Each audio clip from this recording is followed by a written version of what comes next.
Today on CityCast Pittsburgh. Pittsburgh played host to a special election with statewide consequences. Voters everywhere got a new way to register to vote, and a bunch of former governors would love to open our primary elections even more. Lawmakers turned lobbyists are a recipe for corruption, and the Pennsylvania governor really wants you to text him. It's been a busy week. It's September 22nd, the Friday News Roundup. I'm Megan Harris, and here's what Pittsburgh is talking about.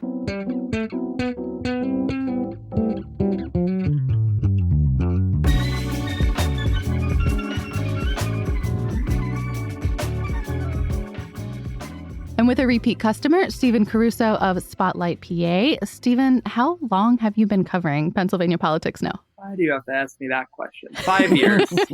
5 years. Because I think it's fun. And a new voice to this show, but no stranger at all to Pittsburgh and Pennsylvania stories, Kim Lyons. It is really nice to be back on microphone with you. Thank you so much. It's great to be here. And in a new role now, I hear, with the Pennsylvania Capital Star as editor-in-chief. Congratulations. Oh, thanks very much. Basically, it means I'm in charge of everything. And if there's anything wrong or screwed up on the site, it's probably my fault. So yeah, that's the plight of every leader everywhere. Usually I throw in a bunch of icebreakers here, but y'all, it's been such a week. And you suggested amazing stuff. So let's dive right in. First up, a very Pittsburgh story that had implications for the whole dang state. For the 6th time since January, Pennsylvania held a special election. And this one was centered on Pittsburgh and the 21st District, including Millvale, Reserve, and Shaler Townships. Of course, this one also swung control of the House back to Democrats. Kim, you want to let us know a little bit about our newest representative? Yeah, so she is still unofficial. She's not going to be official until the Allegheny County Elections Division certifies the results on October 2nd. So just to get that out of the way. But it's Lindsay Powell. She was had worked at various roles in political life around Pittsburgh. She worked for HUD. She was kind of a colleague of the outgoing representative, Sarah Innamorato. She very handily defeated Republican Aaron Naughton-Reith. It was not really a surprise. I think less the outcome, more the margin was kind of what people were looking for here. It's a very heavily Democratic district. But as you said, it tilts the balance, if these results hold, and it looks like they will, it tilts the balance of the state house back to Democrats. It was tied at 101-101 when Innamorato resigned to pursue her campaign for Allegheny County Executive. But if all goes as it looks like it's going to, Democrats will once again have a 1-vote lead in the House, making life as fun and chaotic as it possibly can be for reporters who cover the state legislature. Well, and Stephen, you reported that this is the 6th time that we've had a special election like this.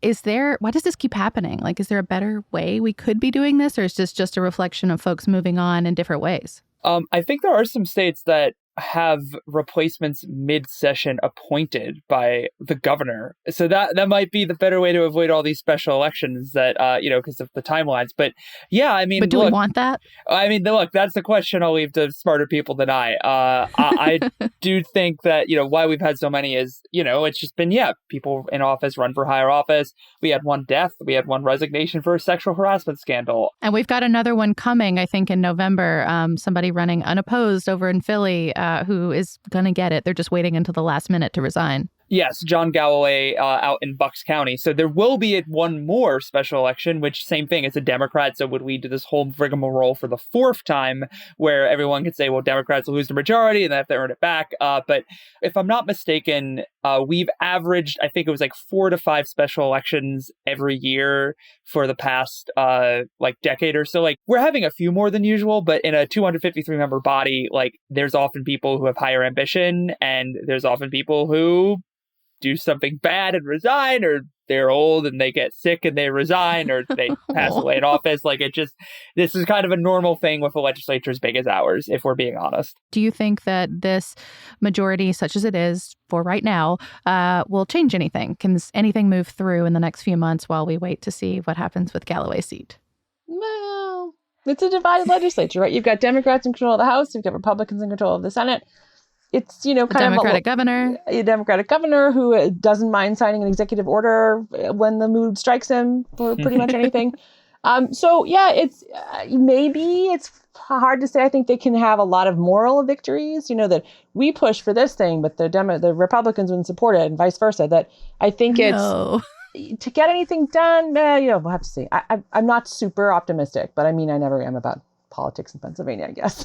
Yeah, I will say the House has passed a lot of their big ticket issues, even with a 1-vote majority, from a minimum wage increase, stricter gun laws, staffing standards for hospital nurses. So, like, they've moved stuff, and then it goes to the Senate, and the Senate doesn't do anything with it. So that's to say that, I think this is something that everybody in Harrisburg is looking for, is like, will the House and the Senate talk to each other? They still have to finish the budget. There's still a handful of unfinished pieces on that. Also, like, funding for Pitt and Penn State. Like, there's a lot of stuff that needs to be done. And that's kind of the central question is, are they going to get this? Like, are they going to build a working relationship together? Or are we just going to be kind of stuck in neutral with both chambers really not able to talk? And both chambers will give you their version of why the other side's to blame. But I can just tell you right now, not a lot's moving. And they're supposed to be back in session this coming week on Tuesday. Yes.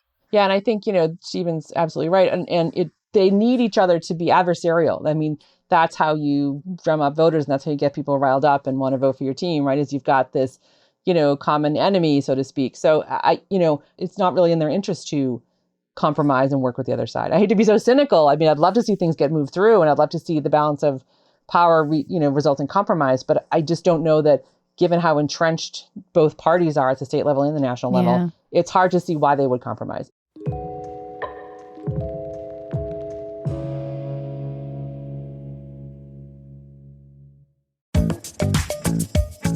The Pittsburgh Citywide Task Force on Employee Ownership was created to help businesses in the Pittsburgh region thrive and grow by bringing the message of employee ownership and its benefits to 30,000 businesses in the area. The task force was formed in conjunction with the Pennsylvania Center for Employee Ownership, the Pittsburgh City Council, Heinz Endowments, Chatham University, and the University of Pittsburgh. Employee ownership is a business model and form of succession planning that benefits owners, workers, companies, and communities alike. Interested in learning more? The task force will be holding in-person informational sessions around the Pittsburgh region. To learn more about the task force or to sign up for an informational session, please visit pghbusiness.org. That's pghbusiness.org.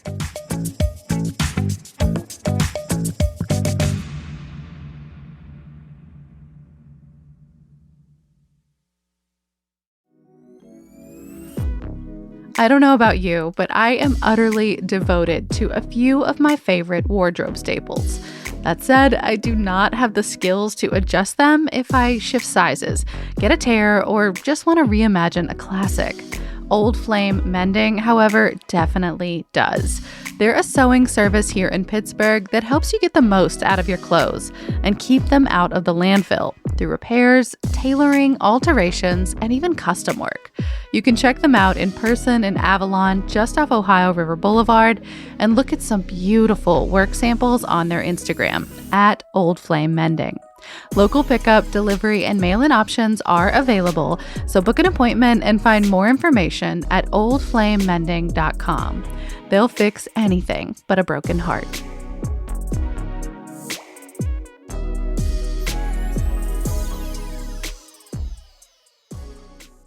So that's how we voted. I figure we can turn now to how those votes are happening, or folks want them to happen in the future.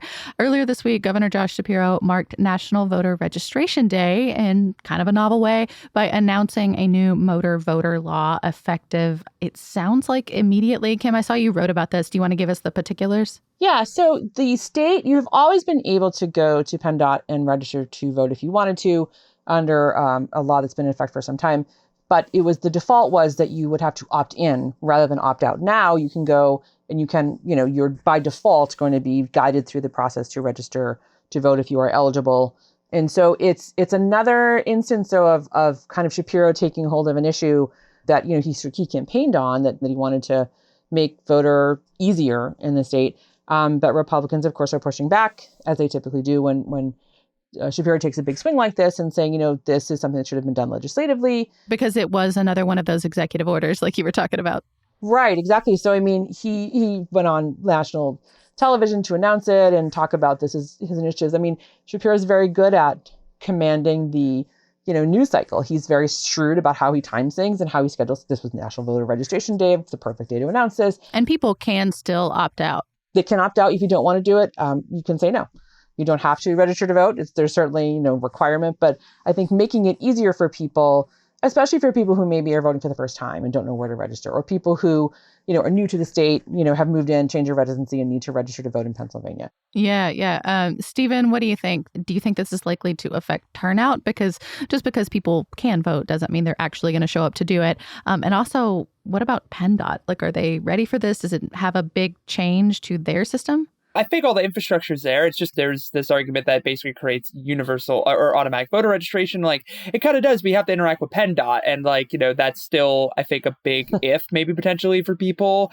What are you trying to say about interacting with PennDOT? I mean, how it's often... challenging. I'm happy to say that on microphone. It is a hard time interacting with PennDOT on a regular basis. I don't know what it's like for the people who work there. It's definitely a change. It will probably get more people involved, but also they still have to go vote. They still have to get involved. Being a registered voter means now all their information is available for political groups to now buy and send advertisements to, mailers and such. So that certainly changes their equation too. So at the very minimum, it means more people might be getting mailers that they don't pay attention to. But it's I'm trying to withhold judgment, see what happens. And the other thing too, remember, with any executive action, it can be undone as soon as someone else comes in office. And Republicans' arguments about making it a law. I mean, obviously Republicans control the General Assembly and they can say if they support it or don't, but they never advanced anything on it. I feel important to note that. But, that's kind of the thing. This is an argument that's been in Harrisburg forever. I've written, I cannot tell you how many stories I've written that come down to Wolf did something, Republican lawmakers say he should have passed a bill. And that's been the dynamic. Every administration says that. Like, somebody will pass an executive order and lawmakers will be like, it should have been us. Governor does a thing, legislature doesn't like it, butt heads, then move on to the next thing, butt heads again. Yeah. What about the turnout question? Do y'all think it'll make any substantive difference? I would be surprised, to be perfectly honest. I think that there's some research that shows that it increases voter turnout in some states. Because 23 states, I think I read in both your stories, have something like this. Yes, it's quite a few states. But I also think we have to remember that in Pennsylvania, we still have closed primaries, right? You can only vote in the primaries if you're registered with one of the parties. So that does affect how many people can actually vote, regardless of whether they want to or not. So I think that's another factor here that, yes, people might be more inclined to think about voting, but if they actually do, or if they register as an independent, they're going to wait for general elections anyway, when a lot of times, a lot of the decision-making has been taken out of the process for them. Yeah. And Kim, you very gracefully moved us along. The most recent 5 former governors signed a letter this past week saying that they support opening our primary system. Like you said, what Pennsylvania has is pretty rigid. You have to be registered to a party to vote. The only parties that have elections are Republican and Democrat. So if you're an independent or registered to a third party, if you're unaffiliated, you're out. That's, I think, an estimated 1.3 million people for primaries, not general elections, but primaries. Stephen, what do you think? I feel like regular listeners to the show have heard me on my soapbox about this, but I don't know. What are you seeing from Harrisburg about whether there's any chance this is going to gain traction anytime soon? Yeah, I mean, open primaries have moved in Harrisburg before. It's usually been like the Senate would advance them. In particular, the former president pro tempore, Joe Scarnati, he jumped on this in 2019 after a very popular lawmaker in their caucus lost to a Republican, a conservative challenger, actually from Pittsburgh, Randy Volakovich. That's the trivia question for your listeners. So that moved out of the Senate, and then it got to the House, and the House Republicans typically said no. House Republicans would usually use a line, something to the effect of, well, you don't let the Ravens draft the Steelers players, or insert whatever your traditional sports rivalry is. Democrats now control the House. Scott Conklin, the chair of the committee this bill would go to, open primaries, has, I think, been supportive of these pushes. I think in general, there's less of a just knee-jerk no. Now that we have divided government, everyone can kind of fit their own, has their own reason for maybe supporting it. In general, establishment Harrisburg, I think, wants to see more centrist-y folks that independent voters might support to try and get things done. Now, if that's getting things done that help everyday people versus getting things done that, people who maybe know the system and want to work within the system, those are two separate questions. But I mean, overall, I think that open primaries, I kind of added to the bucket of maybe reform can get done because there's this tension of a split government. It seems to me like it shuts an awful lot of people out. And the whole idea of, letting the Ravens draft Steelers players or whatever the metaphor we're going to use, I think you're talking to people who are going to vote that way anyway in the general.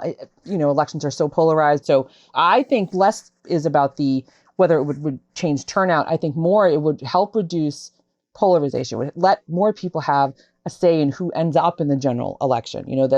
That to me seems like is a really strong argument in favor. Frankly, I don't think anybody cares what the last 5 most recent governors think. They didn't do anything about this while they were in office. So who cares what they think now? Like they don't have any influence other than a sternly worded letter that has which is exactly what they said. Yeah, which is exactly what they said. So I mean, I think that's one. It's big dad energy. It's very big dad energy. I think it's a way for advocates of open primaries to sort of keep this issue alive. Look at this. Even your former governors think this is a good thing. So I just don't know that that's going to have any kind of real weight toward moving it one way or the other. Totally. And then one last note from us about folks still in office. Governor Josh Shapiro wants us to text him now. His number, if you're interested, is 717-788-8990. And anything you send or receive is going to be ferried through an app. It's called Community. That's a capital C. Kim, I love how your story immediately threw shade on this thing not being available on Android. Are you, in fact, a sad green bubble person? I am not a sad green bubble. I have both an Android and an iPhone. So I have way too many. I have 3 phones, Megan, but we're not going to talk about that today because that's a whole other problem with me personally. However, I do think that's a little bit of a drawback. You can still use the Community app if you have an Android phone. You have to use the web browser as you would on a desktop or laptop computer. Yeah. I think my concern is in my previous life, I was a reporter at the tech site The Verge. And every time something like this, a new app or a new thing was announced, it sounded cool and fun and all the kids are using it. Their immediate reaction was, what are the privacy rules? What are you giving up in order to get this cool thing? So I kind of went through Community's terms of service and their privacy. It all seemed pretty standard. It all seemed like kind of the stuff you give up anytime you use a third-party app. My question is, I don't know that this has been tested yet, and something I'd like to maybe find out for a future story is, if something happens and like a reporter wants to FOIA a communication that happens over Community between the governor and a constituent, is that open to public records, or is this a private company that doesn't have to give you that information? Like, I think that's still a murky area when politicians are using third-party apps. We've seen some, legislation. We've seen some arguments about, can you block, constituents on Twitter? You're a public official. You owe them your accessibility. So I think things like that are still being figured out. But I'm always wary of giving any third-party app information unless I know what they're doing with it. Have either of y'all tried to text him yet? I did. I did just to ask him for any leaks. This is a bit for anyone who doesn't. Did he respond? The only response I got was asking for more data to, I think, continue use. So I think Kim is completely correct, too. It's not only can it be right to knowable, but this also very much seems like the governor's office has been very clear in how they're trying to work with people. They want a lot of info so they could really connect with voters. And I'm going to say that as both for the constituents who might be voters as well. I think like you see this in their use of influencers to try and push their governmental official side messaging out. We've seen this. And a lot of social media. Shapiro's Instagram presence and TikTok thing is like different. It hits different. He's always appearing in national media. He's crossing the state constantly. Like it's, to me, it makes sense as part of a broad strategy for him to make sure that he is as ever present as the governor of a swing state can be in someone's life. And to be clear, like I got a text message from after I went through the process of where it said like, hey, I did this automatic voter registration thing. Tell me about the last time you voted. Like, so I think I'm curious too. Like, I find it hard to believe they won't, that somebody probably didn't flag that, like, hey, this is a reporter's number. Maybe I'm being self-centered here, but like, I'm kind of aware of like what I might get could be very different from what they send other people. They seem like they're smart folks in the administration.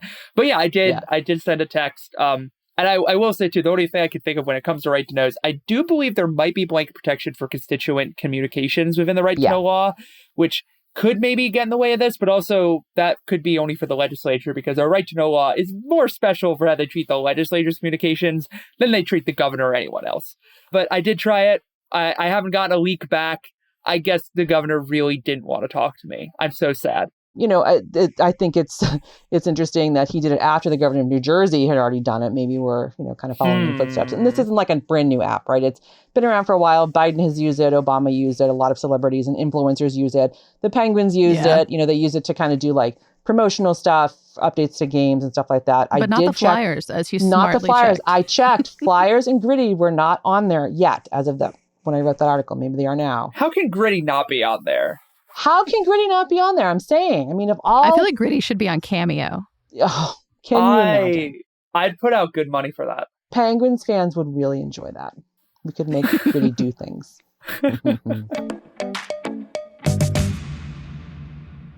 And one more item to bring us home. Stephen just dropped a piece about former lawmakers taking their talents, knowledge, connections, and using it to lobby their former coworkers for various causes. You want to give us a few Western Pennsylvania examples?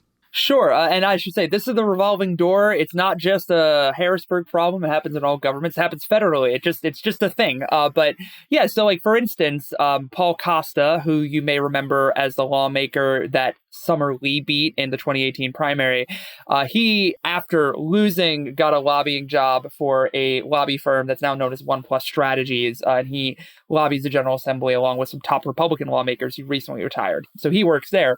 You also, Allison Beam, I don't believe she's from Western Pennsylvania, but she was the Secretary of Health for a little bit under Tom Wolf.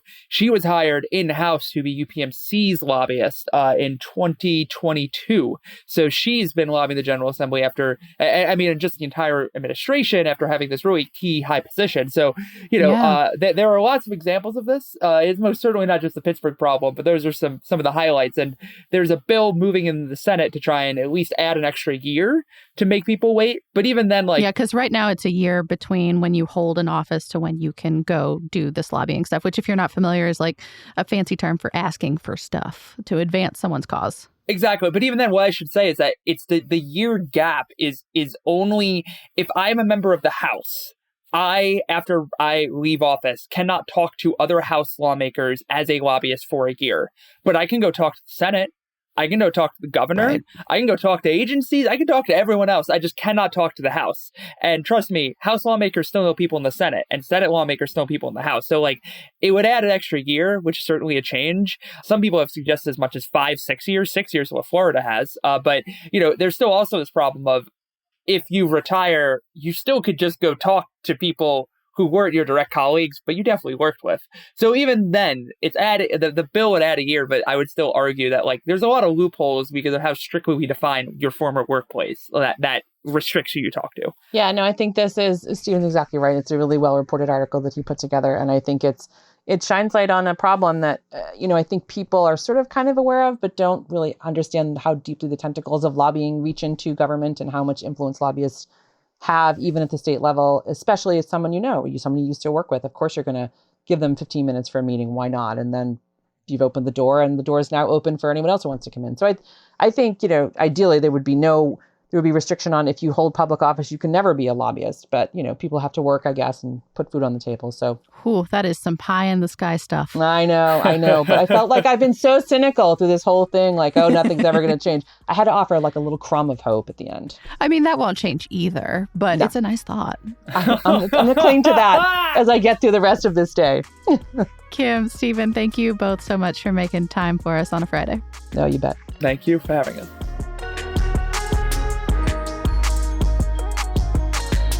That's all for today here on CityCast Pittsburgh. Our music is by Benji. Production this week from Mallory Falk, Sophia Lowe, Lizzie Goldsmith, and A.K. Almuman. Francesca DeBecco writes our fantastic Hey Pittsburgh newsletter. You should definitely subscribe. With editing help this week from Natalia Aldana. I'm your host, Megan Harris. We'll be back on Monday with more news from around the city. Have a great weekend, everyone.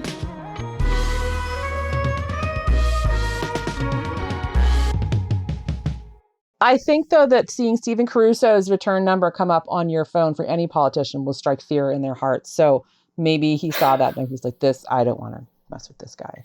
You know him. Yeah, seriously. I'm scared whenever I see a text from you, Stephen. I don't think you have to, Kim. Don't worry. Okay. You're on my list.